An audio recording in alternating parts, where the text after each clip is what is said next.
light, so if you don't have your shades up back there, do so. Oh, that's good. Don't you think that's good?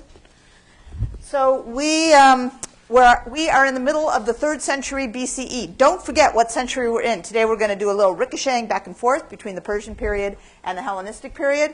What centuries are the Persian period?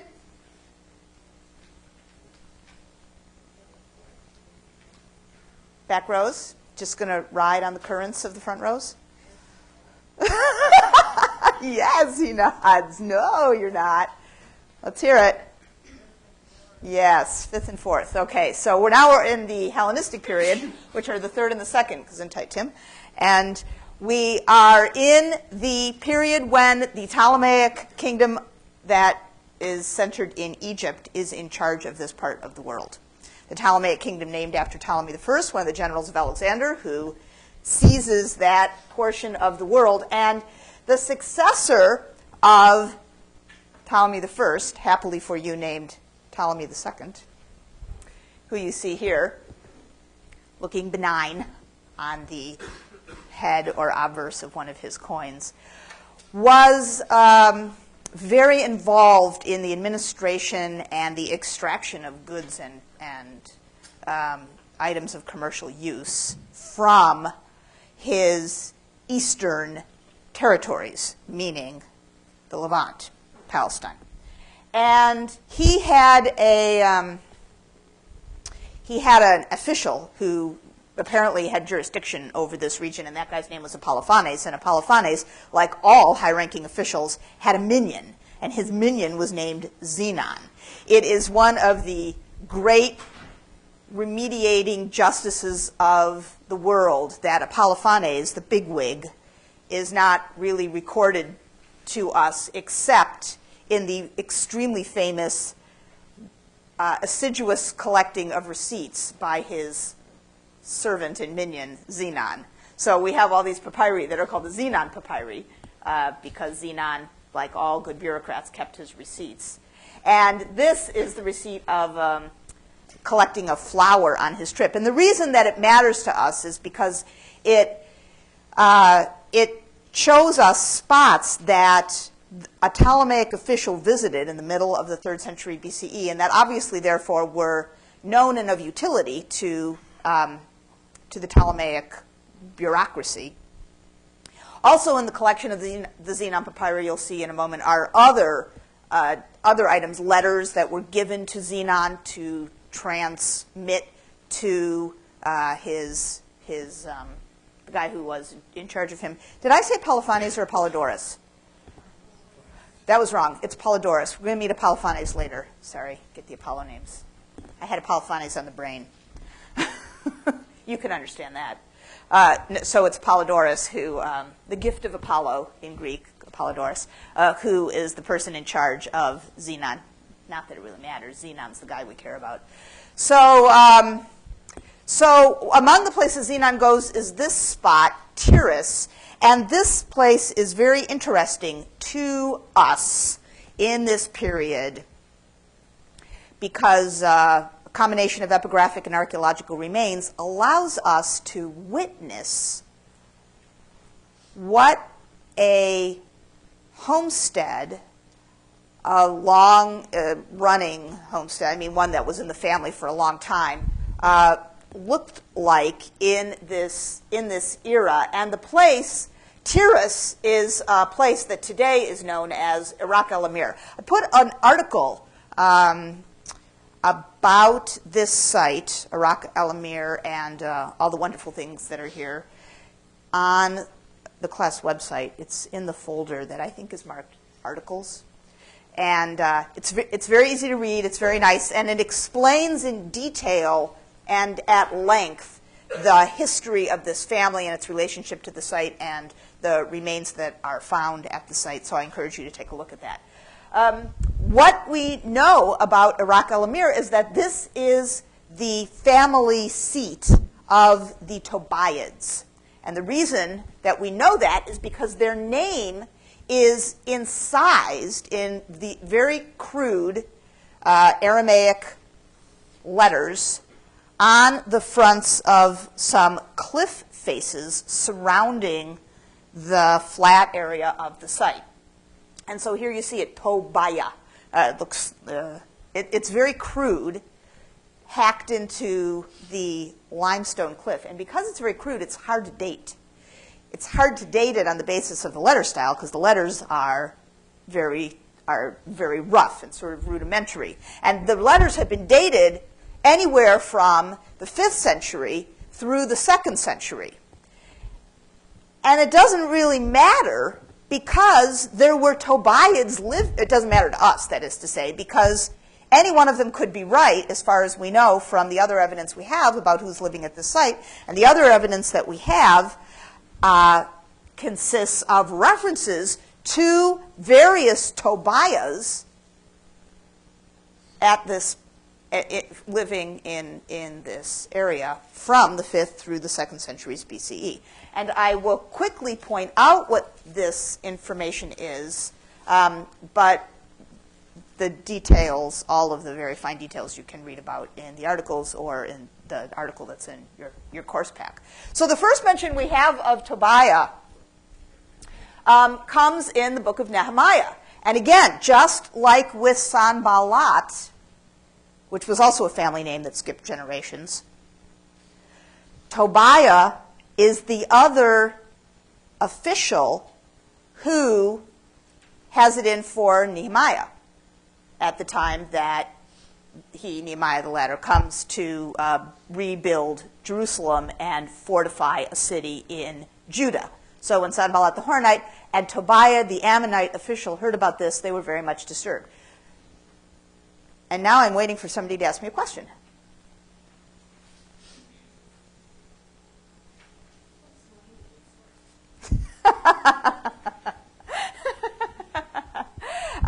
So the language is Aramaic.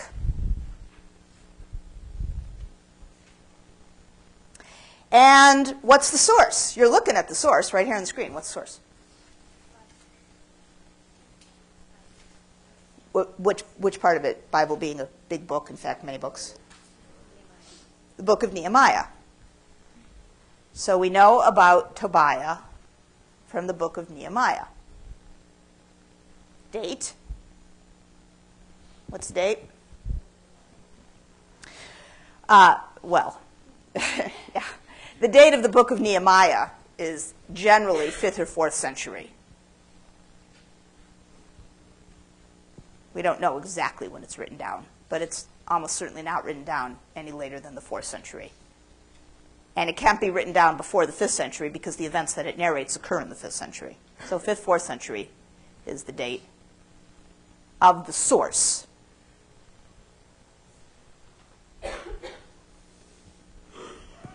I'm sure you have another question for me, unless you all know the answer to the rest of the boxes on the sheet.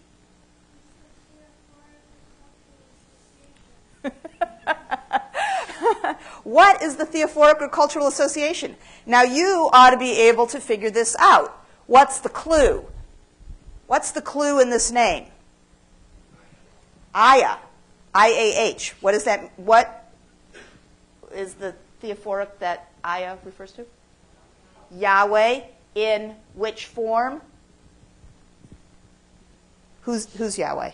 Northern kingdom, southern kingdom? Northern. IAH is the Israelite version of Yahweh. It is, again, the same theophoric ending as occurred in many of the Samaria ostraca. It is, in fact, the same ending as Nehemiah.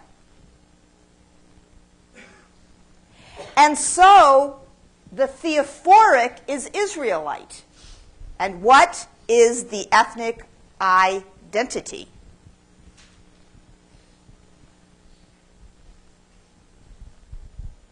Read.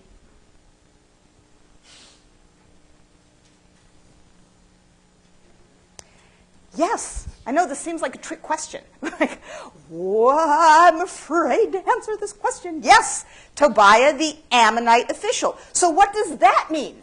What does that mean, Ammonite? When I say ethnic identity therefore, ethnos meaning personhood or people in general,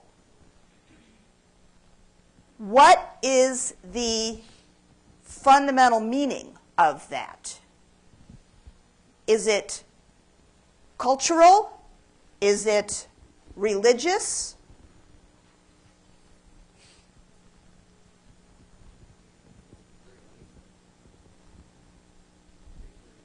It's where he came from. It's geographic. He identifies himself, or he is identified for us, by the region from which he comes. This is pertinent to the conversation we were having last time about what does it mean to be, in this period, a Judean. He cannot be a Judean. Why can he not be a Judean, Tobias? Because he doesn't live there. He doesn't live there. He doesn't live in Yehud. Yehud is the Persian name for this region. He doesn't live in Yehud. He lives in Amman. So his identification according to the religious name that's embedded in his personal name is different than his geographic locale, and neither one of them match the language in which it's written. And if you think that that is just impossible or too confusing, then you need to dissolve the hard borders that you're starting to stick things in, because the whole story of the period that we are dealing with is one of floating between these various entities. Okay, so this Tobias family, keeps popping up in the historical documentation that we have about these periods. So the 5th century Tobias is an official who makes trouble for Nehemiah. In the middle of the 3rd century, other letters from, I don't know, the great-grandson of that original Tobias appear in the Zenon papyri, in the Zenon corpus. Letters from Tobias to Apollonius. I've written here Apollonius. I wonder if I have that right or if I just made it up when I was doing this. Carried by Zenon back to Egypt. Okay. It must be right because they're in the letters. So Apollonius. Oh, that's his name, Apollonius. Apollonius, that's the guy who's in charge of Zenon. Forget the other 2 Apollo names that I told you. So these 2 letters were in the Zenon papyri. They were found in the same cache, that is to say, in Egypt, along with that flower account. And what they reveal to us is a guy who, well, I think today, not to put too fine a point on this, we'd call this a payoff or bakshish. The nice word is a gift. Tobias was giving gifts to the Egyptian officials. So he sent, on the 10th of Xanthigos, 2 horses, 6 dogs, 1 wild mule out of an ass, 2 white Arab donkeys, 2 foals out of a wild mule, 1 foal out of a wild ass, tame. And also a letter concerning the gifts, just in case there's some problem with the animals along the way and I don't get full credit for all of the stuff that I'm sending. And in another letter in the same packet, 1 eunuch and 4 house slaves of good stock, 2 uncircumcised, and descriptions of the boys, again, just so there will not be any funny business and some boy might get switched off for another boy and the wrong house slave be sent as a gift. So this guy, Tobias, he is rich. He is intimately connected with the king. He is both receives and gives gifts, and receives, that is, official visits, because his home here is one of the places to which Zenon travels to pick up flour. We know that Tobias, the Tobias that sent the slaves and the horses and the foal and the mule and all the other goodies to King Ptolemy in Egypt, that Tobias has a son. We know about this from Josephus, the historian Josephus. In his Antiquities, book 12, he tells a story that is known to us. It's actually usually referred to as the Tobiad romance. It's a whole long story. So that Tobias had a son named Joseph. And that Joseph was related to the high priest in Jerusalem. So we know that this family, in addition to the suggestion that we had from the name Tobiah, that the family was part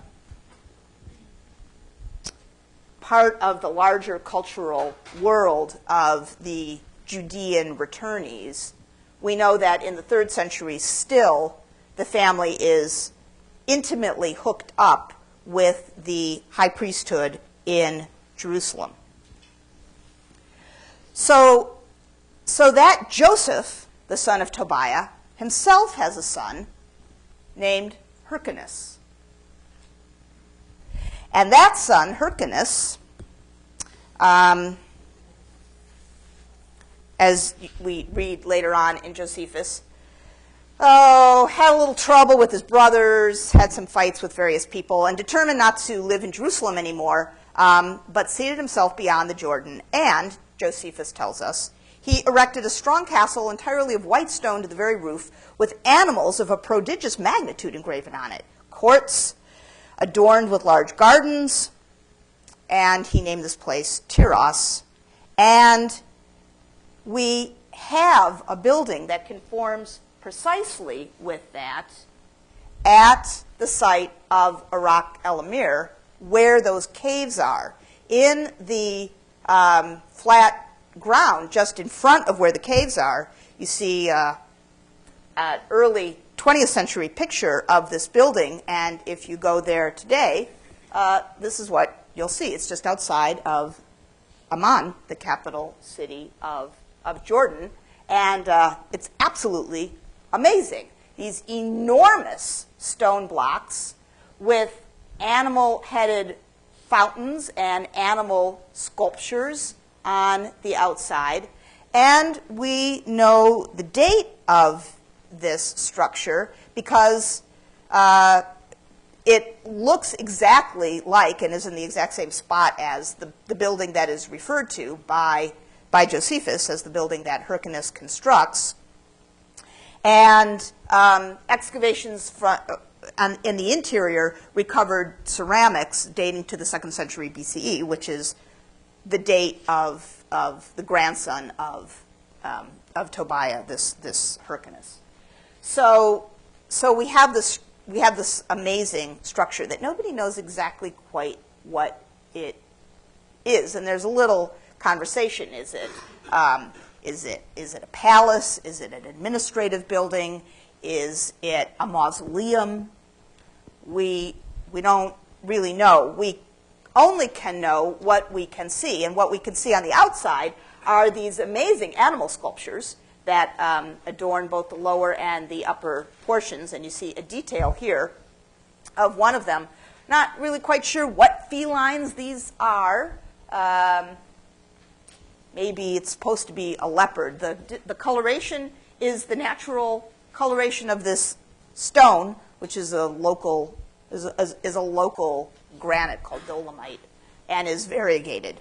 But maybe the people who were sculpting here wanted to have the figures look variegated, and so that was supposed to indicate what sort of feline it was. Not that anybody in this part of the world would have seen a leopard.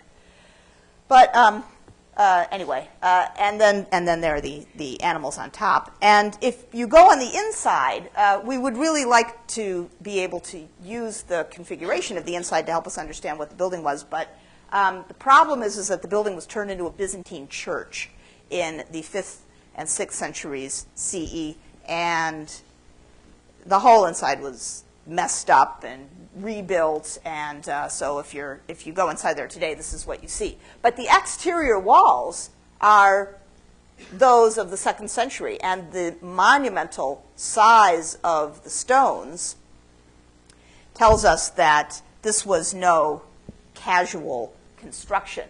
There was definitely a 2nd story, at least in part, because in this corner over here, there's a cutting for a stairwell, so there had to have been, at least up in this area, a 2nd story, and possibly a 2nd story all the way around. So if you come around to the front end of it, there are 2 columns marking the entrance, and then these large animals with their heads protruding out of the corners on either side. This person standing here gives you a sense of the scale of this building. This building is called the Qasr al-Abd, which means the fortress of the servant. So it's the Qasr al-Abd at Iraq al-Amir.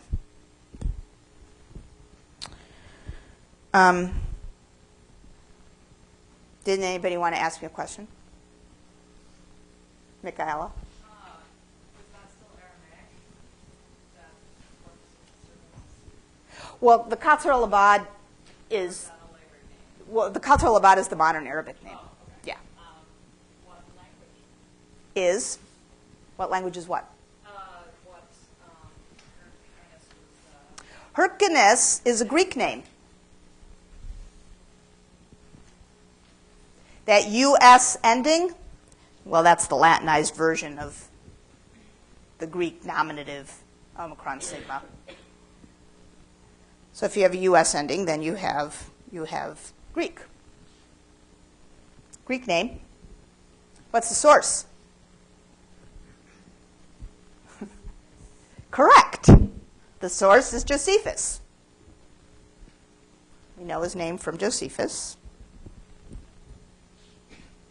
What's the date?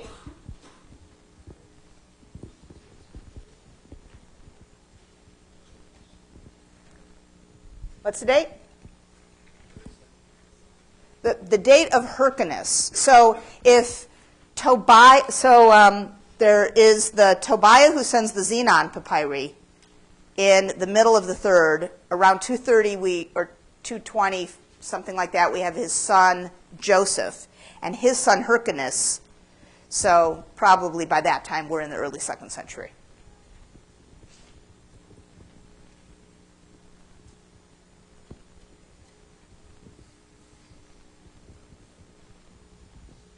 Any more questions for me?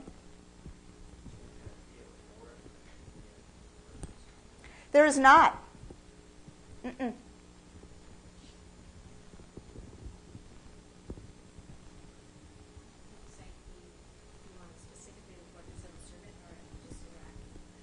Well, the site is Iraq al-Amir. The building is the Qasr al-Abd. So his ethnic identity, if we know his dad and his grandfather. What? Yeah, that's a good question, isn't it? What would he say? What would he say? We don't really know. He moves to like the first. That's right. That's right. So he'd been in Jerusalem. He and his brothers had been living in Jerusalem. And by this time, you could say, on that account, that he's Judean. And then he moves himself to the ancestral homeland, or site. His great-great-great-grandpa called himself, or was called, Ammonite. There's no evidence that Hyrcanus identified himself that way, and nobody else identifies him that way. And we just don't have the evidence about that, although it is tempting to think that we are beginning to see the dissolving of identifying somebody by where they come from and starting to see them being identified in another manner.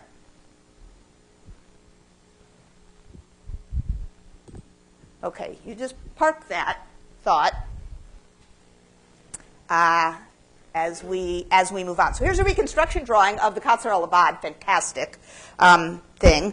This is a reconstruction by Ehud Netzer from who you'll be reading other stuff as we move along the course. Here's the happy prancing leopard of the fountain down below, and you can see these monumental animals on the side.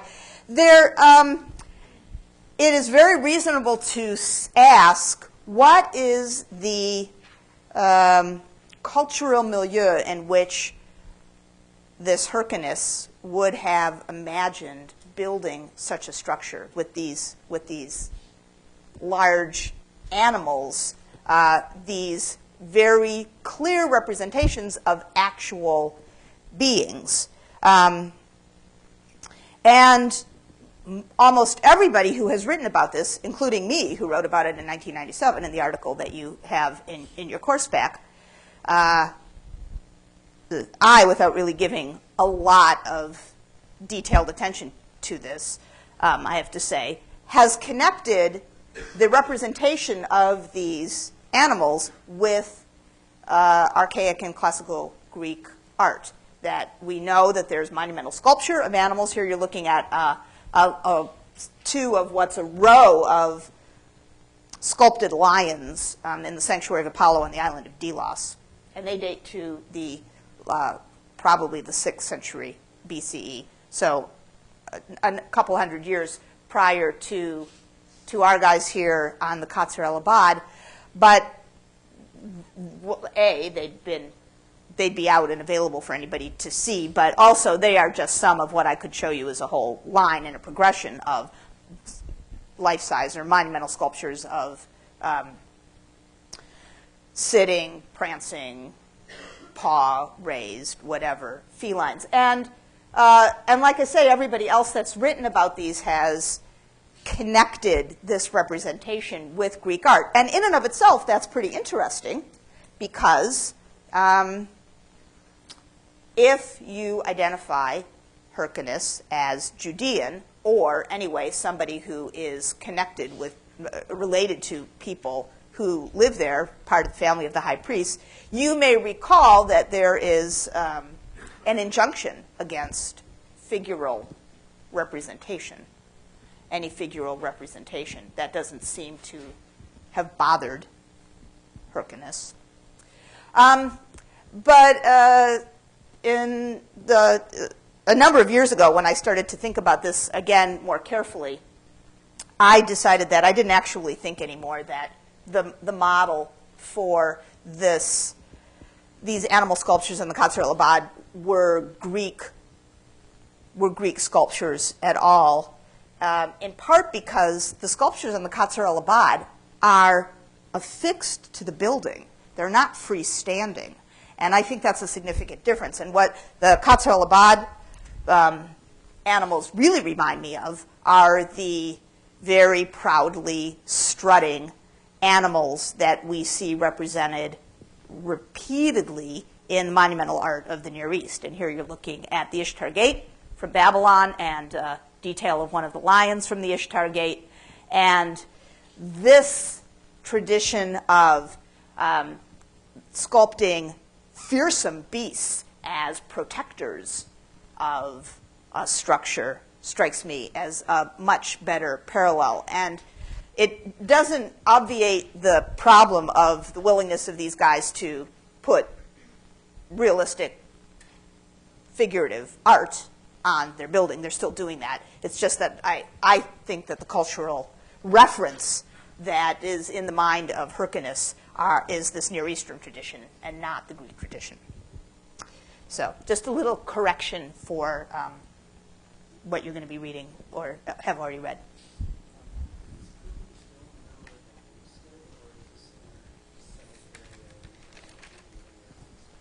You know, the excavations have only really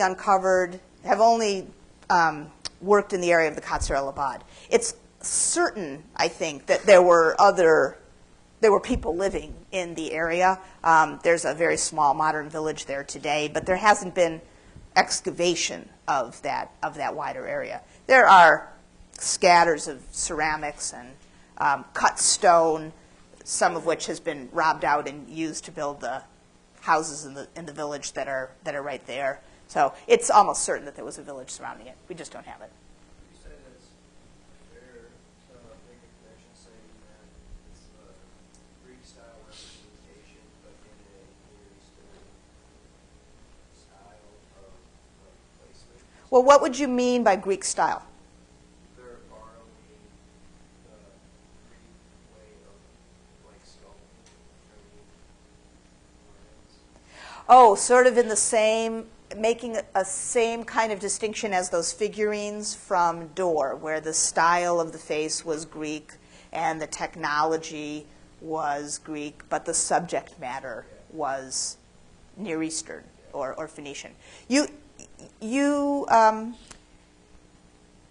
I think that you could make that argument, but if you were going to make it, you would need to find reasonable Greek models that somebody might have had access to. Somebody who was living here and carving here might have had access to. Is there any sign of like Greek sculptors in this region? No. That doesn't mean anything because sculptors traveled. So it's very reasonable to postulate a traveling sculptor. I mean, certainly, I showed you last time the Alexander sarcophagus from Sidon. Well, there's no tradition for that kind. That's a completely Greek in style. And there's no tradition for that kind of carving or even that subject matter anywhere but the Greek world. It's hard to imagine that that was not a sculptor trained in a Greek workshop. I don't want to call him a Greek sculptor, except insofar as where this person would have received his training. So these folks were in the region and out and about. But as to the question of whether we have standing on the ground that we can point to in this period, in the 2nd century, similar sort of objects, we don't. Doesn't mean they didn't exist. We just don't have them. It's much more likely that the person traveled to this place, and where exactly they would have come from and what reference they would have had in their head. Hard to say. Lindsay? Yeah, I was just wondering, if his name is Greek, Mm-hmm. then ostensibly he has Greek connections somehow, like Oh yeah, why is that? parents. Well, Oh yeah, why is that? are we saying that they just name their kids? Do they have ethnic names or not? Like, Did they have ethnic names? yeah, but we don't know. What are some ethnic names? Tobias, Nehemiah. I'm just curious why he has a Greek. And then, You're just curious why he has a Greek name. You just hold that thought. You just hold it. We're about to get there. All right. So in the middle of this period that we're talking about, the 3rd and the 2nd centuries, the Hellenistic period, there is a big political shift. It doesn't actually matter to us. I just remark, just to tell you. In the year 199, Antiochus III, who was the Seleucid monarch, and so he was in charge of this area all the way up here, way off the map, had the last of what had been a series of battles with, by this time, Ptolemy V, or actually more properly, the general of Ptolemy V. And they had their final battle up here in the north at this site, Paneas, which we'll be getting to next week. And Antiochus III wins the battle. So all of the southern Levant, which had been under Ptolemaic rule, now comes under the rule of the Seleucids, who were orange on that big map. But nothing really changes for anybody on the ground. It's just the political regime that's in charge changes. And for those of you that really care about this sort of thing, the monetary standard changes. So the coins are now on a different standard. So there you go. All right. Now we're going to go look at this site, Marisa, modern-day Marisa, ancient Marisa, in this region down here, which is geographically the Shvela. And this is a site that's occupied, a nice-sized city that actually has Iron Age on it, in it. And there's a little destruction at the time of the Babylonians and then reoccupation, like at all of these other sites, Dor and Ashkelon and so on and so forth. And a very large and increasingly prosperous city grows up here in the Persian and the Hellenistic periods. Excavations at the, in 1899 by Scottish archaeologist Robert McAllister completely uncovered the 6-acre Acropolis, the town at the top. And it was fortified with towers at the corners. And it was laid out in a very even grid plan with houses and occasional large open areas that may have been markets, like a souk or a bazaar. And then one especially large area opened up with perhaps for barracks or administrative building. We don't really know very much about it. The plan was published. It was excavated. This entire 6-acre Acropolis was excavated in 2 years, and not overly detailed report was issued. So I cannot tell you what was found in various rooms or various houses, and a lot of stuff was thrown away, and that's how they did it then, whatever. But so we have this plan. And you see in various areas houses that are arranged around an interior courtyard. You can see a number of those, although not every house is like that. And also what were probably shops in the front, opening up onto the street. So a large fortified Acropolis, yeah. Is this a Greek-style house with like central heating? Not exactly, because that, you mean a central courtyard, with that Greek-style central courtyard would have columns all the way around it. And we're going to see one of those next week, but we're going to see what one of these houses looks like in just a moment, and you'll see what the difference is. Good, you guys have all these questions that lead into the next thing. So here's an aerial view of the upper city has never been re-cleared or re-excavated. Now it's all covered over, and you can't check the accuracy of anything. But the Israel Antiquities Authority in the 1980s began excavating the lower city, which is much, much larger. The lower city is 35 acres, I think. Let's see. I wrote this down someplace. 80. Ooh, 80 acres. Here is one of those corner towers. And here are some of the houses on the outside, because the lower city was surrounded by houses outside the walls. This is a period where most people did not live behind fortifications. There was nothing to worry about. There were not the empires or kingdoms, whatever you want to call them, that were around at this time, were not in the business of leveling towns and deporting people like the Assyrians and the Babylonians had been. The Ptolemies and the Seleucids want hegemony over various parts of this territory because it's lucrative. So the last thing they want to do is destroy and deport people. They just want to extract goods, items, and human capital from the area. I mean, in the form of slaves, for example. So anyway, so there are a lot of houses around the outskirts. And here's somebody standing in some of them. They are, in the areas where some of these have been excavated, they are connected. They have party walls. So they are not freestanding. Houses are connected up, one to the next. And the walls are preserved to a reasonable height because they're made out of stone. They're made out of blocks of stone. There's not too much mud brick here. Instead, there's a lot of stone, and the reason for that I will reveal to you in just a moment. Here's a reconstruction. One of those houses, House 53, at Marisa. And most of these houses in the lower city that have been excavated are of this sort. So there's a single entrance from the outside, and actually immediately to the right, when these folks would walk through the door, there's a kitchen over here. There's a little room and there's an oven. And then you walk into an open-air courtyard, and all of the light and the air for the rest of the house would come in this way. And because the courtyard is oriented 90 degrees from the angle of the way that you come in, it's very private.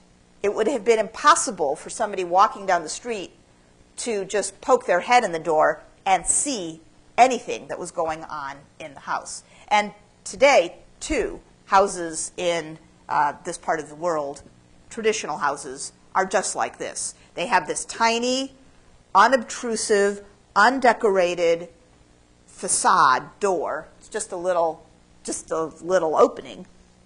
And you would never be able to know from glancing in, or even the initial walking in, what sort of accoutrements are on the other side of the door.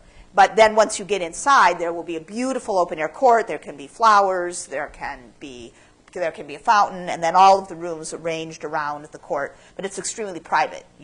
Nobody would be able to access it or see it unless they were invited in. So there's this open-air court. 2 stories. We know because there have been found the stairs.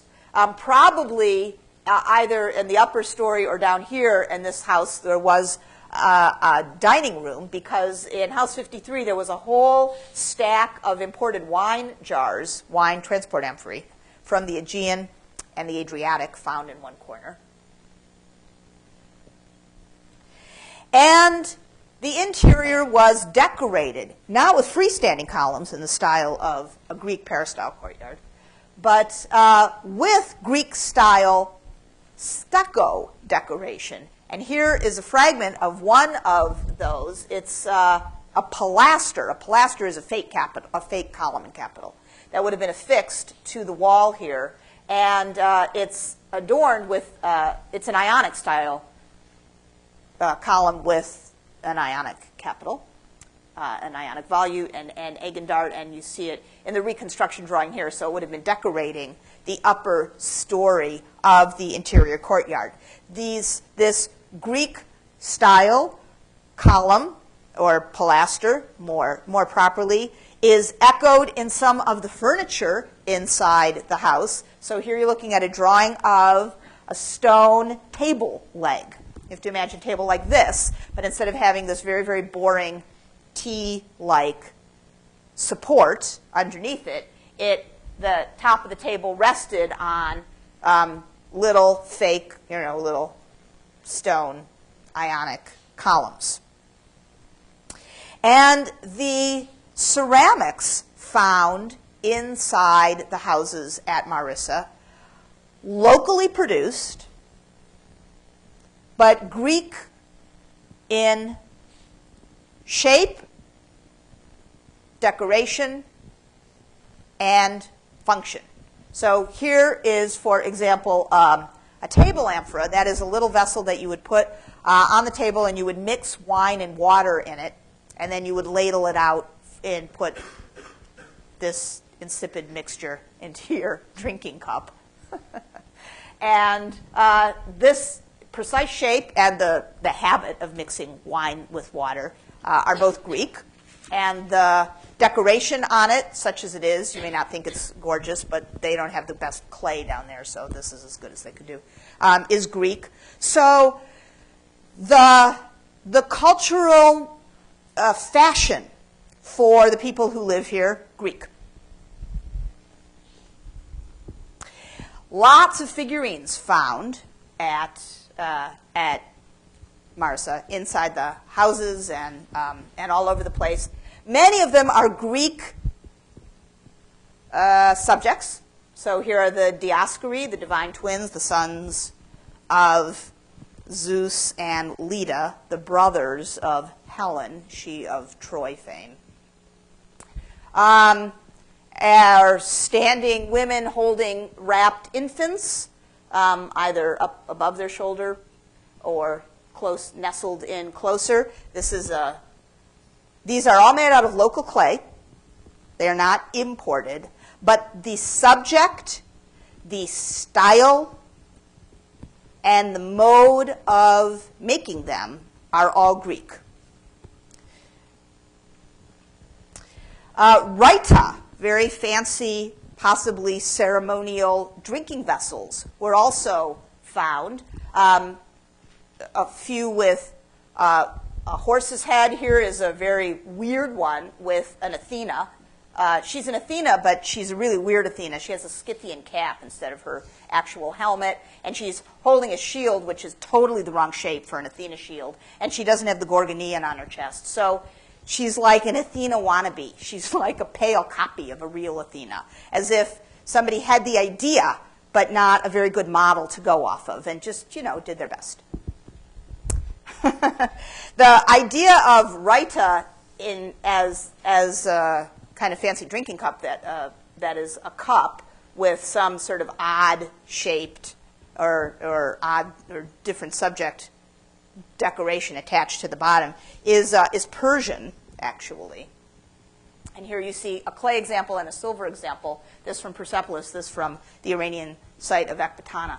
And it's likely that the Raita from Marisa, which were found in late 4th, early 3rd century levels, some of them were found in 2nd century levels, are a local continuation of the idea of these ceremonial Persian drinking vessels. There are also some wacky, unique things in the Marisa terracotta corpus. I put a link. The Marisa terracottas are the subject of a fantastic book by Adi Ehrlich. And she's developed a wonderful website where you can go and look at all of the several hundred Marisa terracottas. You don't have to look at all of them, and read a lot more about them. And I put a link to that website on our website. It's in one of those folders, I think the one that says links. So you can find it there. So here is a rider on a camel, and he has what may be a shield off his back end.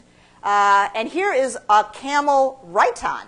And there are 3 others of this plaque known. This is unique. But adorable. It's very adorable. And they are, the subject matter of camels is something that is kind of common at the site of Petra in southern Jordan. It's a Nabatean site.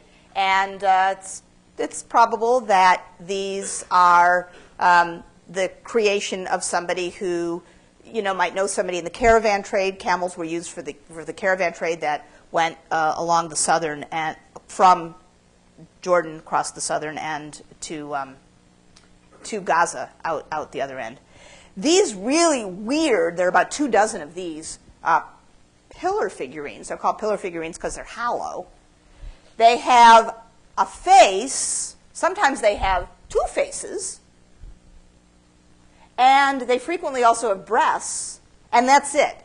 A head and breasts. These are also unique to Marisa. And we are not really quite sure who they evoke, although Adi in her publication points out that in the idea of a hollow object whose only points of specificity are a head and breasts, they are just like the Iron Age Judean pillar figurines, one of which you see here, and may continue to reference or reference some continued female, perhaps fertility, domestic cult. So the figurines at Marisa attest to a pretty eclectic variety of both fashion and cosmology. In the houses, practically all of the houses, there are stepped pools, small stepped pools. They're almost certainly for bathing and not for the storage of water. And the reason is that if you plan to have a sunken basin that you're going to use as a small cistern, a small household cistern to store water, you would not take up a lot of additional space with steps. That is a very inefficient thing to do. So the steps are almost certainly for people to walk down and walk in. The pools are not so deep that you would be in over your head. It's not like a little baby plunge pool. And they look identical to an kind of installation that you'll be meeting up with next week, which is a ritual bath or a mikveh. And they're not called that here usually by most scholars. And the reason they're not called that is because we don't think that these folks are Jewish, whatever that means at this time. But other than that, they look exactly like mikveh or ritual baths. Every house, just about, at Marisa has a pretty amazing basement level. And the steps go down. Here they are in this reconstruction, and here you are inside one of these houses about to go down into one of these basement levels. The reason that all of the houses have these basement levels, and the reason, in fact, the houses are all made of stone, is because of the peculiar geology of this region. The upper crust of the stone formation is this very, very hard limestone. It's called Nari, N-A-R-I. And the Nari sits on top of very soft, easy to carve chalk.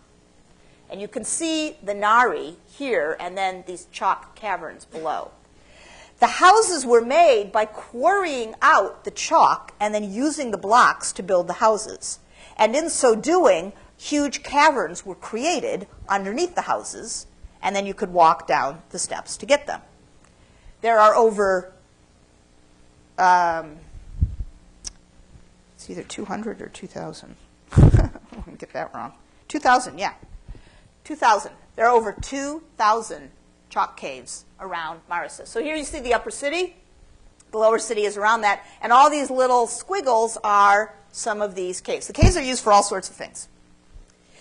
One of the main things they're used for are raising doves or pigeons, columbaria. And you see one small columbarium here. All the little nooks are for an individual bird. This is the largest of the columbaria found at Marisa. Altogether, the columbaria, there are over 85 columbaria at Marisa, and their capacity would have been for about 60,000 birds. What were they used for? I bet you want to know. Oh, well, they were food. They were given as dedications in ceremonies. Their dung was used as fertilizer. They were especially a desirable animal in various Egyptian cult ceremonies, and it is probable that the Marisa columbaria were built to raise birds that were then taken to Egypt. Because of course, in the 3rd century, this was all part of the kingdom of Egypt. Another thing that the columbaria, that the caves are used for, are oil pressing installations. Here, as you come down, there are 30 pressing installations. Very large capacity, about 300 tons a year of olive oil could be produced. So you see one of those structures here. The beam for the press would have been along here. Here are the weights. They were found in place, and nobody had any interest in moving them because the weights are about 800 pounds apiece, so they're really, really large. So here's the pressing stone for the original. You get the olives and you press them, and then you put them in baskets, and then the weights act as a lever to crush the olives that are inside the baskets, and then the oil below is collected. You'll note that there is a little kind of altar or cult spot protecting or providing some sort of spot for obeisance inside the installation. And this will likely remind you of the presence of those four-horned altars in the oil pressing installations at Mycenae. So continuation of the same idea. So here's a reconstruction drawing of the busy olive press installation at work, people coming down with olives, the pressing structure up here with somebody turning the crank, and then the presses themselves, the beams being weighted down by these great stones, and the oil that's produced being collected. The third thing that the caves were used for were tombs. Small and large, little chambers, sometimes with sarcophagi, sometimes with benches. Most of the tombs are small, but there are a couple pretty amazing ones with painted decoration inside. This is the way down to the most famous of all the tombs at Marisa, the so-called Sidonian tomb. You see that this is a very unremarkable entrance. Just take a few steps down. You go into this small, into a small hallway, and then this is one of three corridors. There's another corridor going off to your right and to your left. Altogether, there are 41 human-sized slots against the wall. They're above a low bench. The slots are called, we call the slots loculi, L-O-C-U-L-I. That's a little place from the Latin locus, or loculus. A loculus is a little locus. And if you have a bunch of little loci, you have loculi. That should be a word that you could use in Scrabble, loculi. All right, so there are 41 loculi here, slots for people to be buried in. And above the walls, as you can just begin to make out there, are paintings. Really adorable, weird, funny little paintings of animals and also some people. Some of the animals are real animals, like this is and they're all labeled. They're labeled in Greek. The writing in here is in Greek, and they're labeled in Greek. And you can see some of the labels here. So this is a rhinoceros. It's true that his horn is outsized, but anyway, he is recognizable as a rhinoceros. And then some of the animals are real, but you have to imagine that nobody ever really saw one. So here you have a porcupine who is bigger than the rhinoceros and looking very scary or agitated or something. And some of the animals evoke earlier Near Eastern traditions. So here is a lion with a human face, which is similar to those giant guardian statues in Near Eastern palaces, these so-called lamassu, those great big winged things with a human face, and they actually usually have a beard too. And then then there are animals that really don't belong here, like there's a fish. And then there are animals that are just, well, I don't know what this is. It reminds me of a Dr. Seuss character. And there's a kind of a wreath going above, and then there are little wreaths below, and drawn on Ionic pilasters. And then the names of people are written who were buried are written over their loculus.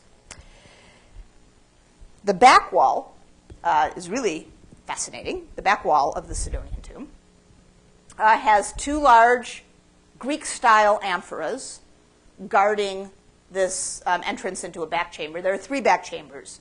There's one, there's two, the doorway is broken, and then there's a third that goes back there. And the back chambers were for sarcophagi. They were sarcophagi, so the most important people of this in this family tomb were buried there.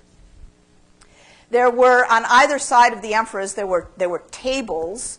The wall is broken away here, so you can only see what was on top of the table here. So there was a three-legged table, and then there's an incense burner that's on fire. The incense is burning, as you can see from the flames here. Here are the flames of the incense burner on the other side. Then there are these two really agitated-looking eagles. Their wings, this one especially, very agitated-looking, its wings fluttering. So a sort of conglomeration. Oh, here's another one of these. Here's a fish. Okay. So above this doorway was this inscription.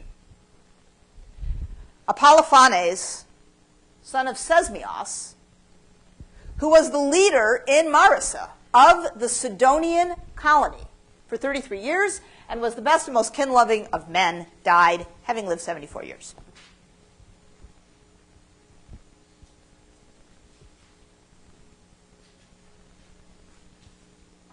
I'm waiting.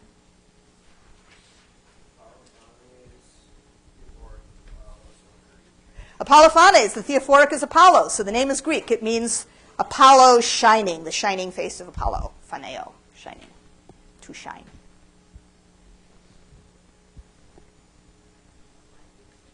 The language is Greek. Observe. Greek. The alphabet, Greek.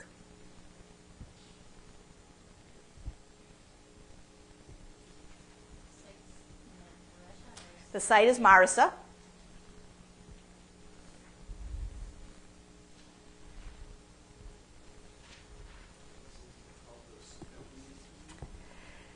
The Sidonian colony. Who they?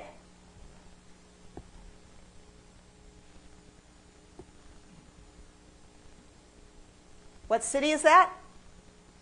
Sidon? Sidon is a Phoenician city, coastal Phoenician city.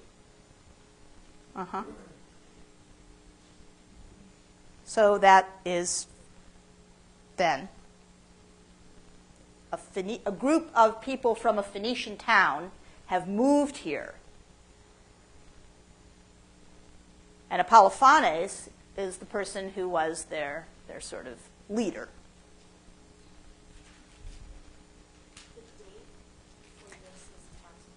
Second century. The date of all the burials inside the Sidonian tomb, 2nd century. They're all dated, actually, to a regnal year. We know the dates. 196 is the very first burial inside here.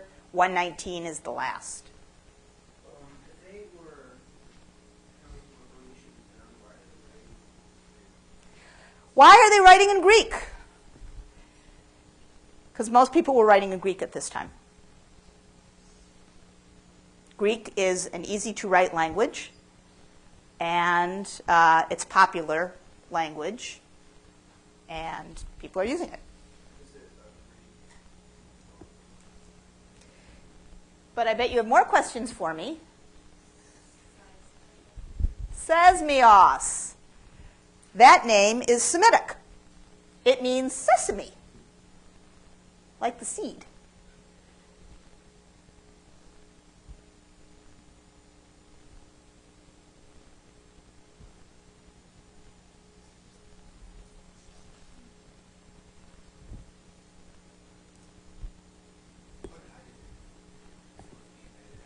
Sesmios doesn't have a Theophoric embedded in it as a name.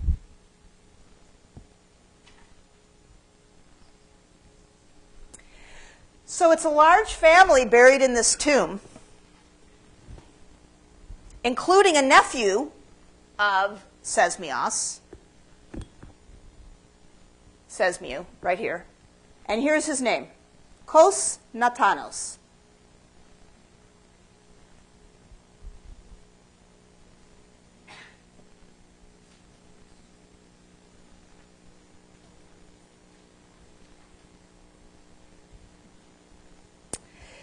You have your maps. You have your maps. Take out your maps. And if you don't have it, share with somebody next to you.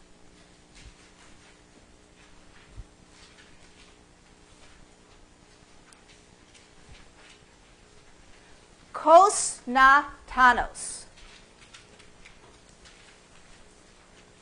What is the theophoric in that name? Kos. Who's that? Emily, you are not allowed to answer.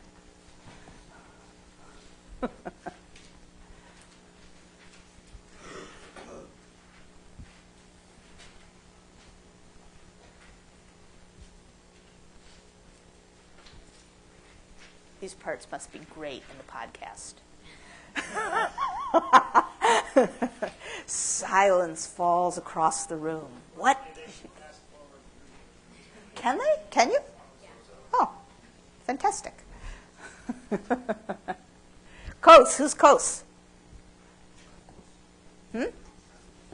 No, just Kos. Q or K-O-S. Kos is the theophoric, whose god is Kos.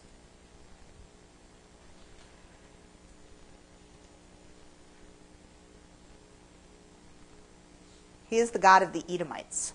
Where's Edom?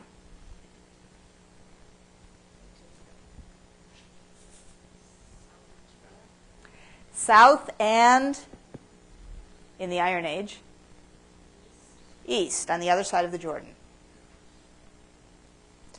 That is where Edom is in the biblical period, in the Iron Age. In the Persian period, and actually probably already in the 6th century, in the Neo-Babylonian period, after the destruction of Judah and the deportation of the Judeans, the Edomites expand across the Jordan, so they expand westward and then northward. And the reason that this region in the Hellenistic period is called Idumea, I-D-U-M-A-E-A, is because that is the Hellenized version of land of the Edomites. Idumea is the land of the Edomites. So here is Kos Natanos, which means the gift of Kos. Exactly. It's the Edomite equivalent of Nathaniel, of Nathanael. Kos Natanos. The gift of Kos. It is Semitic. That's right. It's Semitic, and the theophoric is Edomite. You're looking here at a remarkable document. This is a pottery sherd on which a couple that were glued together, actually, and obviously we're missing some. It's a marriage contract. It's written in Aramaic.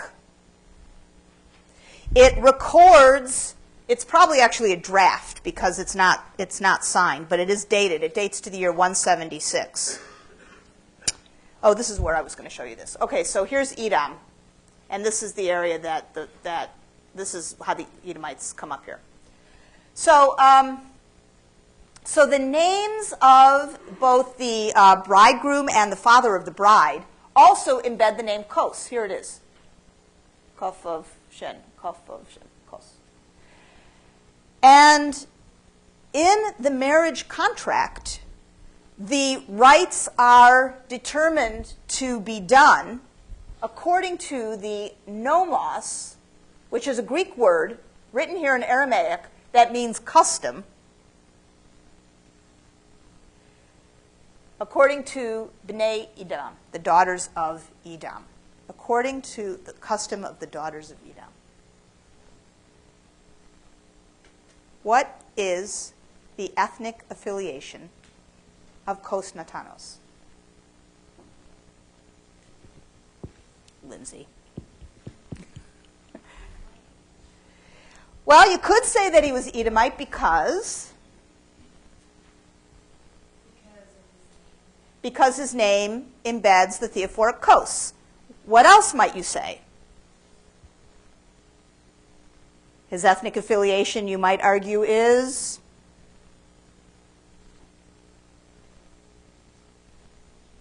Sidonian, because he's part of the family of Apollophanes, the leader of the Sidonian colony. And he's buried in the tomb that is the family tomb of this family, which is demarcated as the Sidonian family. Or you might say that his ethnic affiliation is Greek. What would be your reason for saying that? Well, Kos Natanos is the guy who's buried. Now, so these are different Kos guys. The language in the tomb is Greek. Mm-hmm.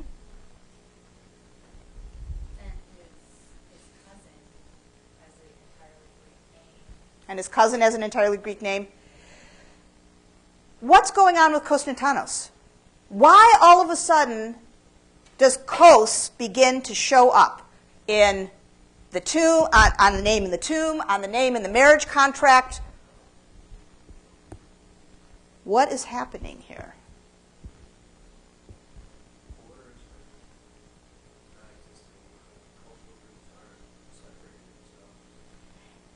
Borders are not really demarcated and a barrier.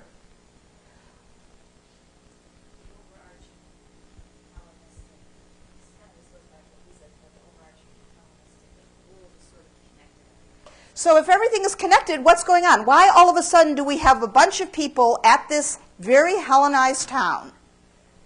Greek fashion, Greek language, Greek gods, Greek wine and pottery and decor.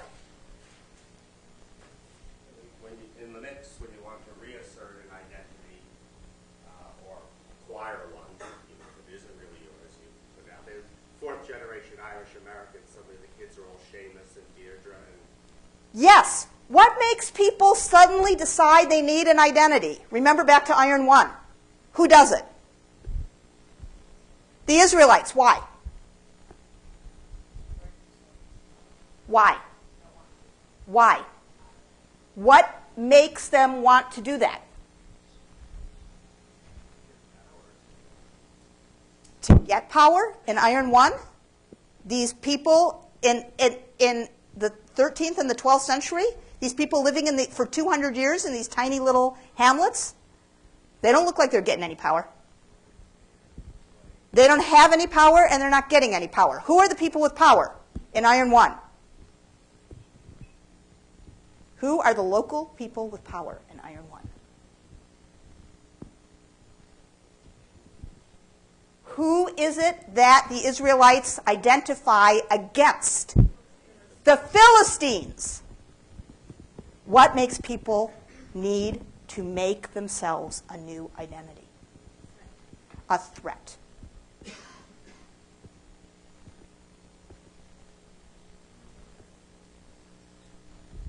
And that's exactly what we have right now. We have a resurgent group in Judea in the early part of the 2nd century. We know them as the Maccabees.